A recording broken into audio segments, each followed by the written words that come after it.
کہ ہم نے پاکستان ایک ایسا خطہ حاصل کیا تھا جہاں تمام مسالک کے لوگ اپنے اپنے طرز پہ، ہم تو اقلیتوں کی بھی احترام کرتے ہیں، ان کی عبادت کا. دیکھیں نا، کرسچن اپنے طریقے سے عبادت کرتے ہیں، ہندو اپنے طریقے سے عبادت کرتے ہیں.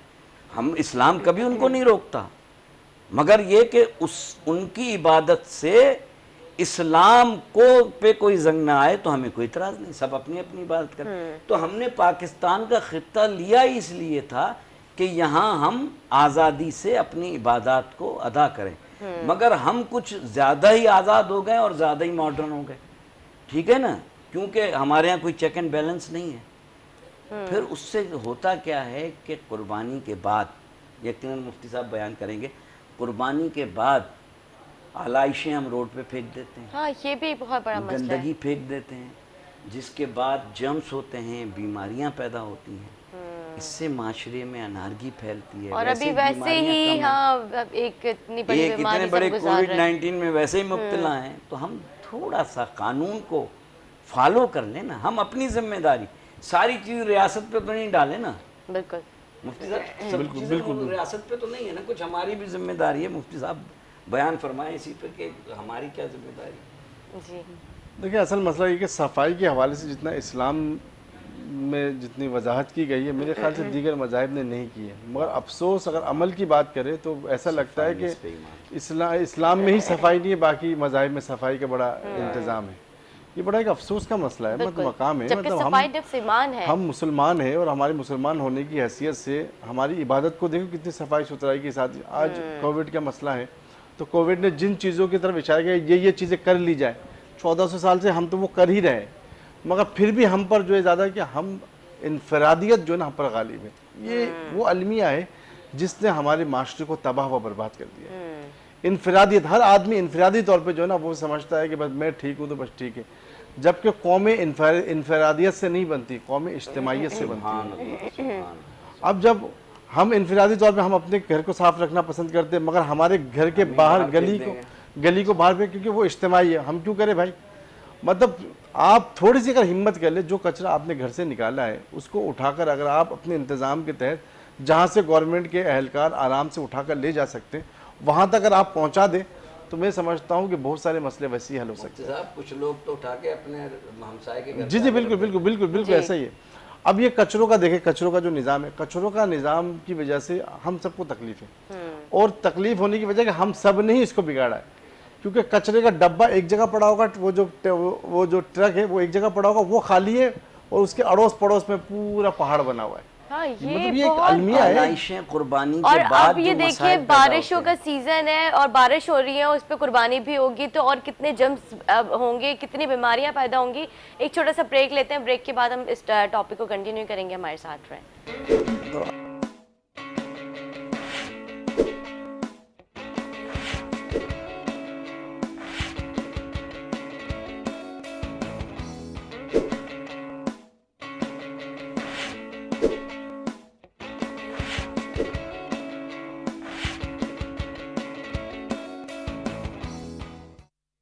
ویلکم بیک ناظرین، ویلکم بیک.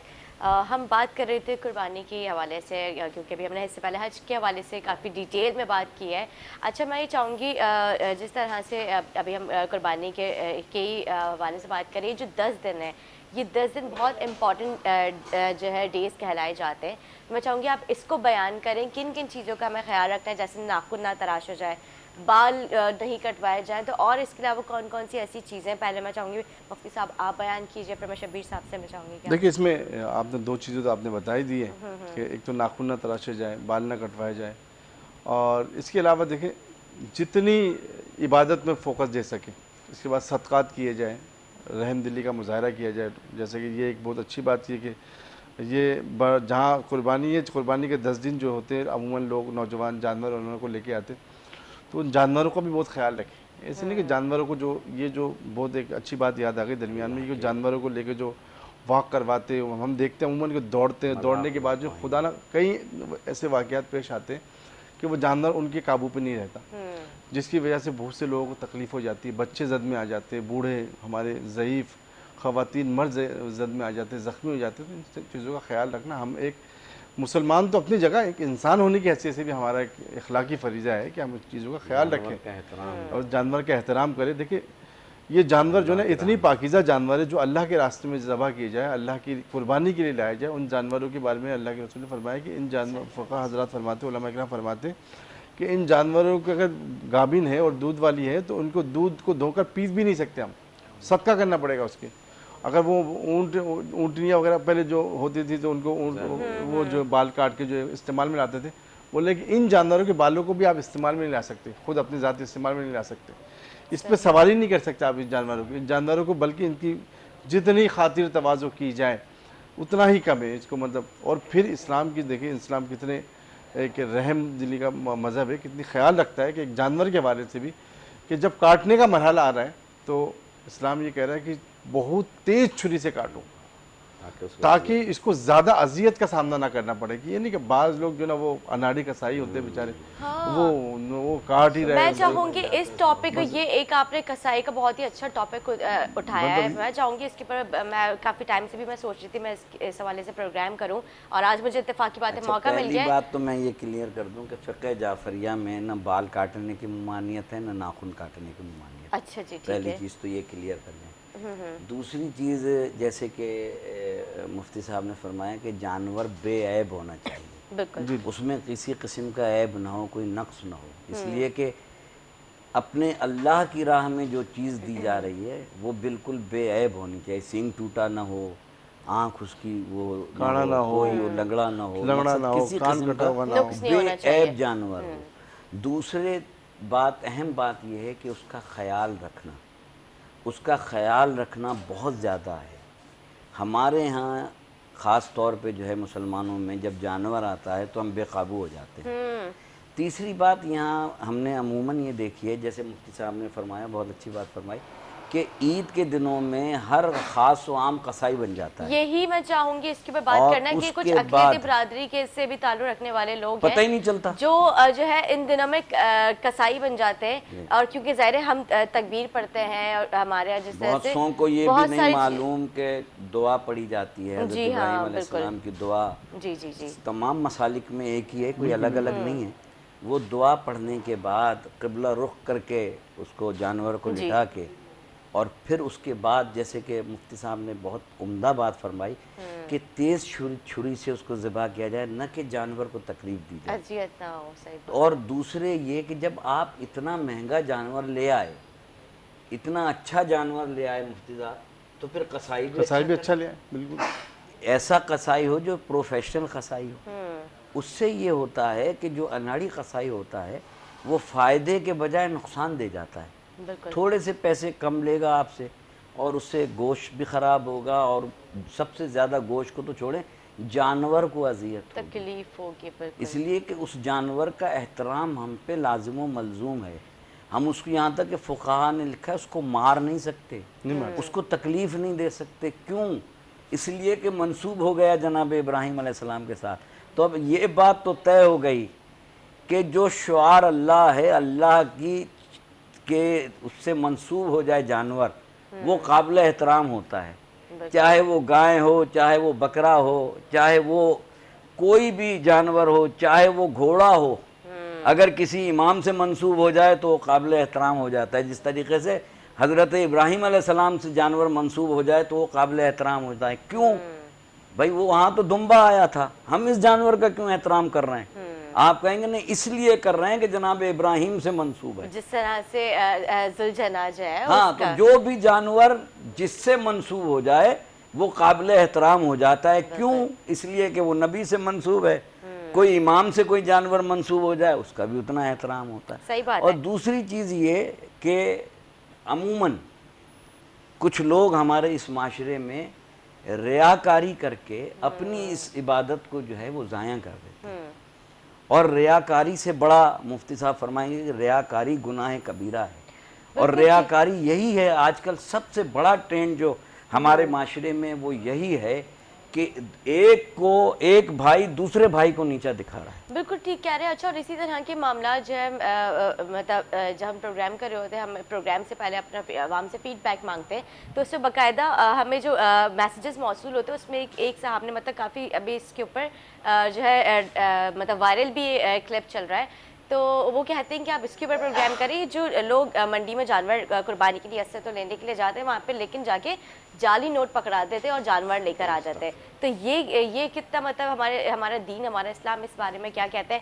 ان کی قربانی ہو سکتی ہے اس میں، یا جو ہے مطلب وہ مطلب ویسٹ ہو گیا ان کا مطلب اس طرح کا عمل؟ آپ یہ اسلام میں اس چیز کی اجازت نہیں ہے، تو 2 نمبر ہی کیا، یہ تو مطلب یہ دھوکے کے زمرے میں آ رہا ہے. یہ اور اسلام میں دھوکے کا تصور ہی نہیں ہے.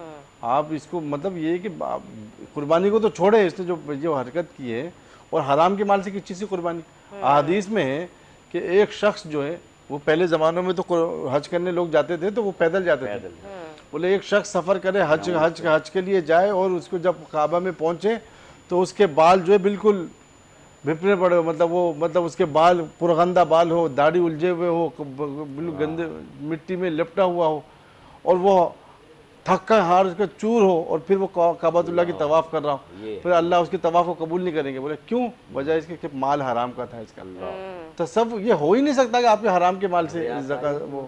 اور پھر ریاکاری کے بارے میں آپ کو عرض کروں کہ دیکھیں، ریاکاری جو ہے نا، وہ سمجھے کہ ایک آگ ہے. اور ہماری جو عبادت ہے نا، یہ سوکھی بھوسا ہے، بھوسا. اور بھوسا جس طرح آگ قریب سے بھی گزر جاتا ہے، بھوسے میں فوراً سے آگ لگ جاتی ہے، اور اچھے خاصے، اور صحیح سے لگ جائے تو پورا بھوسا جل بل کے ختم. تو ریاکاری ایک آگ ہے، اور ہماری عبادت کو جلا کر راکھ کر دیتی ہے چند لمحوں میں. مطلب عبادت جتنی بڑی ہو، اس وجہ سے ہم اکابر، ہمارے جو بزرگ جو معرفت میں جو قریب تر جو تھے، وہ حضرات فرماتے کہ عبادات کم ہو مگر اس کی حفاظت بہت ضروری ہے. اب یہ کہ نا کہ ہم عبادت تو بہت زیادہ کریں، اور دوسری طرف میں جو ہے نا اس کی حفاظت بھی نہیں ہے. مطلب ریاکاری بھی ہے، دکھاوا بھی ہے، اور پھر جو ہے نا ایک طرف وہ ہم تو صدقہ کرتے رہیں، دوسری طرف سود کھاتے رہے، سود کھا کے اور تنگا. تو یہ نہیں، جہاں آپ کی عبادت ہو. عبادت تو دیکھیں نا، صرف اگر کوئی عبادت بھی نہیں کرتے آپ، ایک ہے نا کہ کوئی عبادت نہیں، صرف وہ فرائض کو پورا کر لے جو اللہ تبارک و تعالیٰ کی طرف سے جو انسان پہ فرض ہے. یعنی نماز پڑھ لے، روزہ رکھ لے، حج کر لے، زکوٰۃ دے، اور کچھ عبادت نہ کرے، باقی سوتا رہے، پیتا رہے، مگر گناہ بھی نہ کرے، تو اس کے لیے خیر ہے. مگر ایک آدمی بہت عبادت کرے اور گناہ بھی کرتے رہے، لوگوں کو تنگ بھی کرتے رہے. گناہ میں سب سے زیادہ تنگ تو ایک تو ریاکاری ہے کہ اپنے آپ کو جو ہے وہ سمجھے کہ میں جو ایک بلا ہوں، اور مجھ سے بڑھ کر کوئی نہیں، میں مطلب اس زمین پر چلنے والا. ہاں، تو جب اللہ تبارک خود قرآن فرماتا ہے کہ میرے اس زمین پہ اکڑ کر مت چل، لَتَمْشَ فِي الْأَرْضِ، اس زمین پہ جو ہے اکڑ کر مت چل. اور یہاں پہ اکڑ ختم نہیں ہوتی لوگوں کی. اللہ نے تھوڑی سی سوشل سیٹ اپ ہے مفتی صاحب، ایک سوشل سیٹ اپ دے رہا ہے اسلام. یکسوئی کی بات کر رہا ہے، برابری کی بات کر رہا ہے، جیسے مفتی صاحب فرما رہے ہیں نا، برابری کی بات کر رہا ہے. یہ نہیں کہ چاہتا اسلام کہ ایک آدمی اتنا لاکھوں روپے کے یعنی حرام کے پیسوں سے قربانی کرے، لاکھوں روپے کا جانور لائے، اور دوسرا مسلمان احساس کمتری کا شکار ہو جائے. اسلام یہ نہیں ہے، ایسی قربانی نہیں مانگتا. اچھا، اس کے بعد اسلام کے حسن دیکھیں نا کہ حضرت عمر بن خطاب رضی اللہ تعالیٰ عنہ کے زمانے میں ایک گورنر کے بیٹے نے کسی چرواہے کو مارا، لکڑی سے مارا یا کوئی. تو حج کے موقع میں انہوں نے شکایت کی، آپ نے اس بچے کو بلوا کر اس کو پہلے تو سزا کے طور پہ اس کو کوڑے لگوائے اسی کے ذریعے سے، اور پھر جو ہے گورنر صاحب کو اور ان کے بیٹے دونوں کو جو ہے نا چرواہے بھیج دیا کہ جا کے بکریاں چڑھاؤ جا کے، تاکہ تمہارے عقل ٹھکانے پہ آئے.